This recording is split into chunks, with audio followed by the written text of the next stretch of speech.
earthquake in New Zealand was shaken near Wellington City, by an earthquake of magnitude 5.8 only 8 minutes ago, New Zealand's Earthquake Commission and Geological Survey, GeoNet, reported.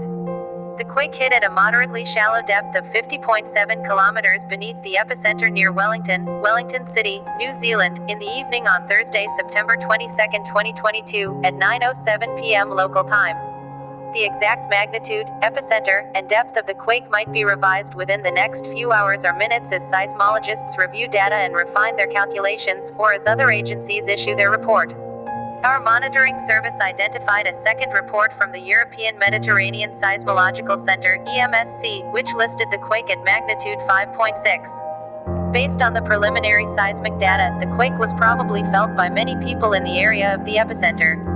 It should not have caused significant damage, other than objects falling from shelves, broken windows, etc. Like, share SB, Psych, Rave, and Press Bill in our channel for more information.